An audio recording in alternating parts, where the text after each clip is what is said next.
Parent visa का एक ऐसा अपडेट जो कोई भी मिस करना नहीं चाहेगा। अगर आपने अपने पेरेंट्स का वीजा अप्लाई किया है ऑस्ट्रेलिया में पेरेंट वीजा, तो ये वीडियो जरूर ध्यान से सुनेगा। स्पेशली 804 यूजुअली पेरेंट्स के लिए अप्लाई करते हैं। अब तक क्या था कि अब तक आपके दो पेरेंट्स हैं, दो पेरेंट्स में चलो कोई एक मेन एप्लीकेंट है, एक सेकेंडरी एप्लीकेंट है।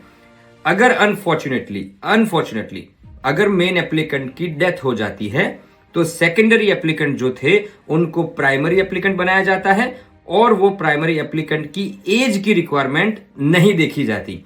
मान लीजिए कि अगर आपके पेरेंट्स में एक पेरेंट जो फादर थे या मदर थे, जो मेन एप्लीकेंट थे, उनकी एज की रिक्वायरमेंट 67 ईयर्स की है, तो वो 67 ईयर्स अगर उनके हो गए हैं और दूसरे जो पार्टनर हैं उनके 60 ईयर्स भी है, फिर भी वो एप्लीकेशन में जुड़ जाते हैं। तो मेन एप्लीकेंट का ही रिक्वायरमेंट था एज का।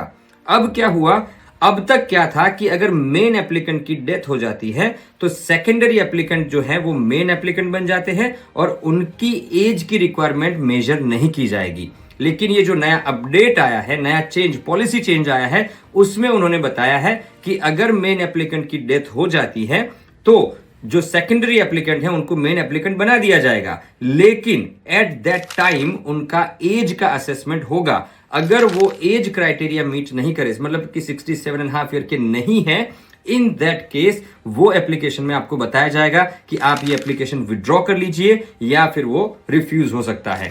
तो yes, it is a massive change. बहुत सारे लोगों को ये इंपैक्ट करेगा, बहुत सारे पेरेंट्स को इंपैक्ट करेगा। तो प्लीज ये इंपॉर्टेंट है and I don't wish that कि किसी के साथ भी ऐसा हो, लेकिन अनफॉर्चुनेटली अगर हो जाता है तो this is very very crucial. Department ने ये चेंज किया, वो it's not good at all. ये अच्छा चेंज नहीं है, लेकिन ये चेंज है। आई रियली डोंट वांट कि ये किसी के साथ ऐसा हो, लेकिन ये मेरी मोरल रिस्पॉन्सिबिलिटी है कि आपके साथ ये मुझे इंफॉर्मेशन मिला तो मैं आपके साथ शेयर करूं।